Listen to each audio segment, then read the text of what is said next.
Hello and welcome to BloxLi. It's Monday, February the 11th. We're now live with the latest in the crypto world. It's 9:30 a.m. in New York City, 2:30 p.m. in London, 11:30 p.m. in Tokyo, and 3:30 p.m. here in Malta.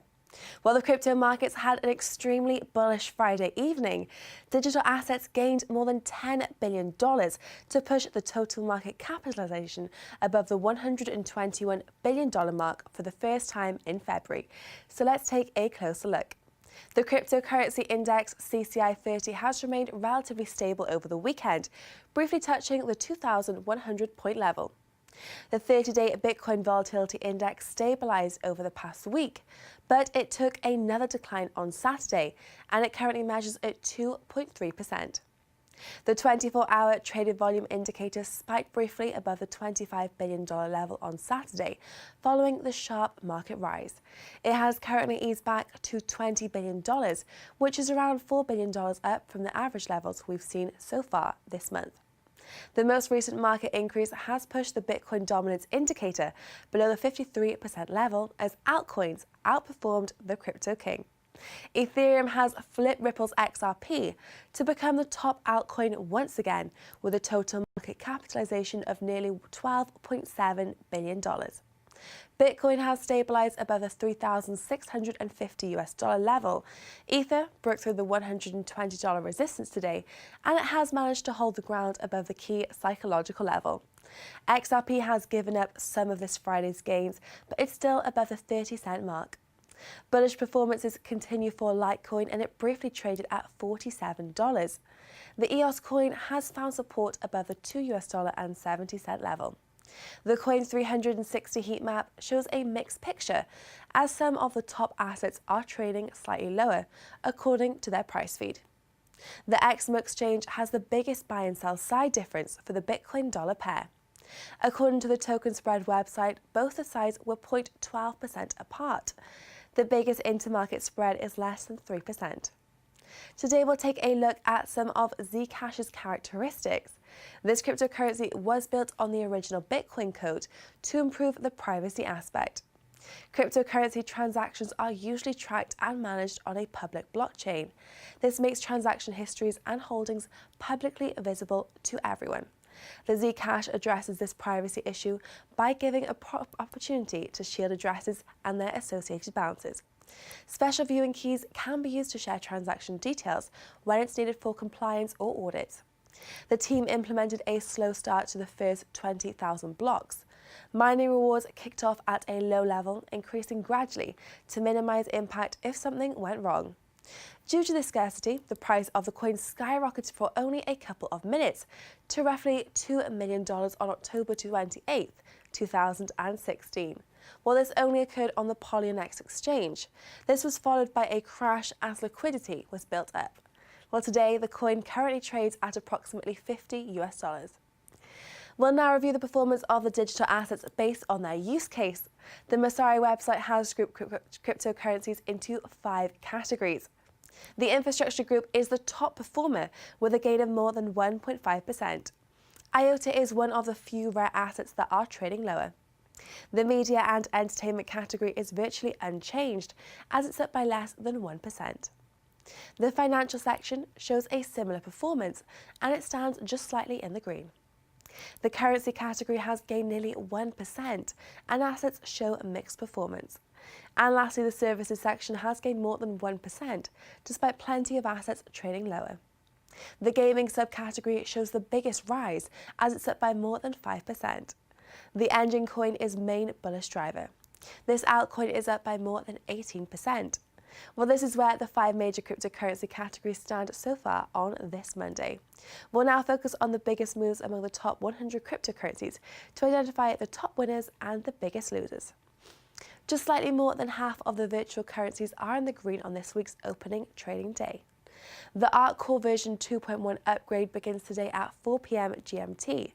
The coin spiked above the 85-cent level on Sunday, and it currently settled above the 50-cent territory. The PIVX coin has been trending up since Thursday. A 24-hour gain of nearly 9% puts the price at slightly more than 75 cents. The Dash token has had a bullish week. It currently trades at just over $78 on a daily gain of 7%. The Holo token was heading south during the past week, but the asset has been on a rise since Friday.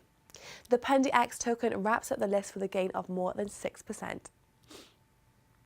There are no double-digit declines so far today. The Metaverse ETP coin has had a volatile week, and it's close to dropping out of the top 100 rankings by market cap. The Chainlink token was facing resistance around the 48-cent level over the weekend, and the asset is currently down by nearly 5%. The Digibyte coin has given up some of Friday's gains as it's down by close to 5%. The Populous token posts a decline of approximately 3.5%. This is a correction after the asset spiked above the $1.30 level over the weekend. The Rai coin wraps up this list with a decline of nearly 3.5%. This comes on a relatively light 24-hour traded volume of less than $74,000. Well, these are the top 24-hour moves during the European morning trading session on this Monday. We'll now join Jason Fernandes of AEToken. Hi, Jason. Thank you so much for joining us on the line today. Hi, Jessica. Thank you for having me. You're always very welcome. Now we're going to jump straight in because cryptocurrency markets actually jumped on Friday to return above the $121 billion market cap for the first time this month. This was on increased trading activity. Was there any particular bullish drivers that we did see that caused this? I think it's basically an example of the market setting into a new normal. I think that there's been a long sort of period of mostly stability among all the main crypto tokens, and that's led to investors slowly over time considering crypto as a more reasonable place to put their money. But even if you look at the more specific gainers of this of the last couple of weeks, if you look at Litecoins, one of the reasons that they rose was because they announced that they would have increased focus on privacy and scalability, and there was also news that they're looking into a Mimblewimble installation. So those are the things that sort of buoyed Litecoin's rise, and that actually, we saw Litecoin just skyrocket for a while. And then if you look at Bitcoin, for example, like Bitcoin has managed to stay. It did rise. It dropped off a little bit over the last 24 hours, but it did rise. And I think that has also, whenever Bitcoin rises, that tends to have a positive outlook over the rest of the market as well. And then if you look at Ethereum, for example, Ethereum has, their phenomenal rise over the past week has mostly been made due to a lot of crypto whales moving a lot of funds around. But because of the rise of Ethereum and then Bitcoin and then Litecoin, you sort of see a overall increase in the market and a general increase in trust towards the whole market in general. And in addition, I also want to point out about the leaked comments from Robert J. Jackson that the Bitcoin ETF would get here eventually, and also some of the recent comments from Hester Pierce. I think that is also the SEC Commissioner Hester Pierce. I think that has also buoyed the market. That's interesting. So there wasn't a set news, it was more some slight optimism kind of throughout the space as well. Yeah, I would say it's sort of a combination of how all the major cryptocurrencies like Litecoin, Ethereum, Bitcoin, sort of this general rise, and then obviously that buoys the market and things start looking up for a while. Great, and despite this recent rise that we have seen and we have just spoke about, Jason, we are still down from the year-to-date high. Where do we stand in the longer-term picture? How do you view this? So I think this is like a first step on a long, hard slog. It's going to be at least a couple of quarters before we see a major recovery. And I think one of the reasons you also have to look into like how volatile some of the financial markets have been and how some of the other asset classes have been really volatile. And I think that volatility has been sort of the word of the year almost across financial markets. And I think until that starts stabilizing a little bit, and then regulation starts kicking in, favorable regulation rather starts kicking in for cryptocurrencies, you're not going to see it turn around. And you mentioned Ethereum at the start of the show, and we're going to focus on that a little bit more because Ethereum is once again the king of the altcoins. The price of Ether rose to around the $120 level. Now, some reports are showing very low activity for the decentralized applications, and Constantinople hard fork was delayed towards the end of this month. What's behind this bullish sentiment that we are currently seeing with Ethereum?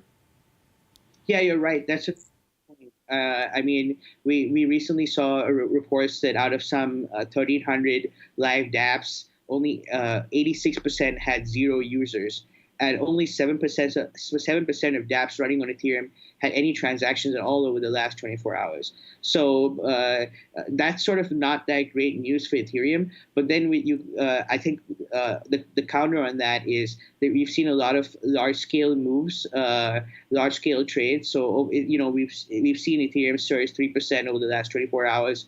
And the cryptocurrency whale tracker, some 8.5 million has been traded over the last 24 hours. And that puts Ethereum's daily volume at about 3.2 billion. And crypto markets are small enough at this point that they are able to be moved by large trades. So if you think about the total market cap of Ethereum and the fact that you have daily volume trading at 3.2 billion, something like a transaction of 8.5 million is not one to be scoffed at, and it can generally have a positive effect on Ethereum's price point. But we've seen sort of instability from Ethereum before. Recently, it wasn't too long ago that we saw a flash crash where Ethereum was down to $14 very briefly, but that was some orders did get filled at that price. So I think there aren't a lot of really good reasons for Ethereum to be seeing a rally, other than the fact that we've seen some crypto whales doing some major trading. Absolutely. And now if we move over to sentiment a little bit, US SEC Commissioner Hester Pierce, she's made some statements recently that could have an impact on the crypto market. She's advised the Commission to tread lightly regarding crypto regulation as to not stifle the growing industry. How do you view this comment, and do you believe this will have an impact over the market or the industry? So I definitely think it should have an impact. The way we've seen it is that it's never really been and we're having some slight connection difficulties with Jason there. We'll just see if we can get him back on the line. Hi, Jason, can you hear us okay? We'll hold just a second for Jason. In the meantime, we do have a short editorial update, and then we'll see if we can get Jason back on the line. So the total market capitalization has remained stable, standing above the $121 billion level. So trading activity has remained elevated as the 24-hour volume is above the $21 billion mark. Now, all of the top digital assets are trading in the green. Bitcoin is virtually unchanged at $3,660. Ether holds the ground above the $120 billion mark, and XRP remains north of the 30-cent level. Litecoin is facing resistance around the $45 zone. So we'll see if we've got Jason back on the line. Hi, Jason, can you hear us okay?